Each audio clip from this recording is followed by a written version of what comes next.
Are you busy? Oh, yeah, I wish. Yeah, we've been very busy this year. We've been actually on the phone since February on both sides, both clients, and also to get the supply, which was quite tough earlier this year in terms of the disruption to the supply chain. Well, absolutely. So you're buying the physical stuff here. So are people storing it? And have you seen any movement of people selling it if they bought it early at the moment? Or is the demand as strong as it has been all year, I suppose, since March at least? Yeah, demand is very strong. What we see very active trading, both investors that are either increasing their holdings or new to this physical bullion side. We also see some liquidations by clients that bought early on. I mean, to remind you, since 2019, January, we're up almost 50%.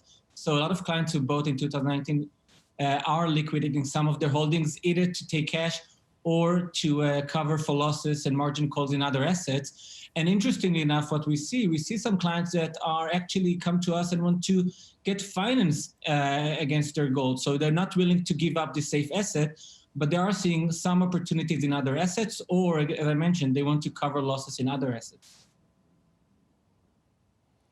Is it still seen as a haven, or is it people out there who are just having a punt? Look, I mean, I think last time we spoke, it was right before COVID, and we were optimistic about gold then, and we're still optimistic now.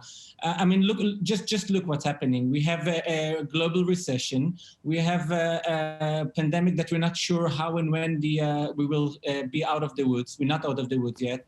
If you're looking at the data, we have still all those stimulus plans. We just announced, France announced a big stimulus plan yesterday, which means more debt, more printing of money, mean more continuing of the zero interest rates. You look at all this, you look at the dollar weakening, and remember, gold is, as I said, it's a hedge against all these risks. Investors are concerned. They don't have any better options. So definitely we see more upside. Right, but we've seen this kind of steady retreat after topping a little over 2,000 a couple of weeks ago. Do you think we've hit a peak for now? I mean, what's your year-end forecast now for the bullion price and for 2021 too now? Right. So nothing goes up in a straight line. So of course there'll be corrections along the way. We think the quick rally for now is a bit on a recess. As investors, they estimate what the risks and what other options are out there. But definitely, as I mentioned, we see upside as we go towards the end of the year. We need to see what the elections will bring with them. We need to see whether all these stimulus plans actually work. And definitely towards 2021, our estimation is that we're going to get into 2,200 or to 2,300 by mid-year 2021, based on what we see now. There are still some critics out there about this gold rally. We spoke to one of our frequent guests, Andrew Ferris, a couple of weeks ago, and he said, look, there's zero fear of inflation. There's no likelihood that we're going to see some defaults in the G20 sovereigns. And he says when it comes to zero rates, that's simply just a false sense of drive as they reduce the carry cost. To what extent do you think these arguments are true? I think very partially. I think gold has, I would say, and we mentioned it before, has an emotional appeal to investors as the go-to when they're concerned, and the price reflects their concerns. So with all due respect, some of the claims are true. We're not sure we're heading to inflation, but definitely there's a lot of concerns. And again, I'd like to remind, we're not done yet with the pandemic. We don't know how the recovery will take place. We expect a very slow and painful recovery as our economies need to adjust to the new situation. Just think of industries that are going to be wiped out or need to change course. So when an investor look at all this, yes, maybe inflation is not the major concern, but that is a concern. And the fact the dollar is weakening and the fact that there are no other alternatives. The fact that gold is very liquid gives comfort to investors to even to park their money temporarily in this asset and wait for things to unclear in the future. Sorry, things to clear in the future, of course.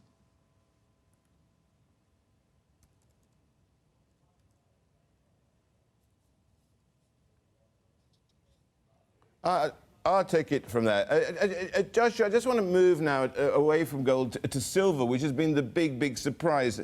Silver has always been this commodity which has been sort of jammed tomorrow. It never quite gets there, but certainly this year it's been delivering, hasn't it? And does it have further to go?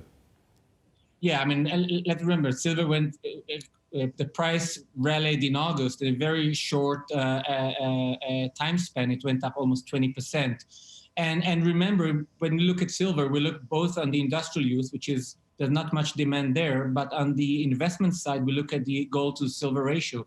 And that ratio was very high, which meant that silver was underappreciated, now underpriced. Now, silver tailed gold, although in a slower pace. So what happened is silver basically matched the traditional gold to silver ratio, and it's comfortable price where it is now. But if we're right and gold will continue to rally, silver will catch up, as we are targeting gold to silver ratio of anything between 60 to 70. Remind you, before the rally in silver, before July and August, before the summer, we had a gold to silver ratio of over 100. Now we're back to around 70, 75. So definitely once gold pushes up, silver will follow right after. Joshua, unsurprisingly, you advise investors to hold 10% of their holdings in precious metals such as silver and gold. Of course, you would say that. The point is, why would I want to store it with you rather than take out an ETF or buy into a company which mines the stuff?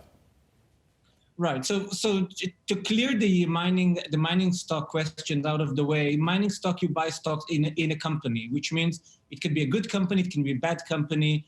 You're up to the management, what other activities they have. That's not gold. I agree that this year, the main driver behind the price were the central banks and the ETFs. ETFs are holding all-time high of almost 4,000 tons AUM now. And I do agree, ETFs are a good, I would say, tactic tool to get exposure to gold. Our concerns in the physical bullion industry, our concerns are two. One of them is the counterparty risk. If you're looking at the long-term holding, why do you really want to take a promissory note by a trust? You need to count on the trust to have a good business. And the second concern is whether the underlying assets is there 100% of the offering. Because I'd like to remind you, in April, we saw the problem in the future market in COMEX in New York. There was almost 5% arbitrage for gold in New York because there was not enough gold in COMEX vaults to supply the physical delivery for the contract. So again, from an investor point of view, do you want to have the physical underlying assets under your name, or do you trust the trust to hold enough gold to allow redemption? Now, it used to be the only ETFs used to be the only way to trade gold. There are great companies today, a lot of options. Rotbart is just one of them, but there are other good companies globally that offer clients to buy physical gold and store it, and the cost structure is the same as ETF. So again, I think strategically, holding physical still gives the investors the comfort and the sense of the peace of mind they look for.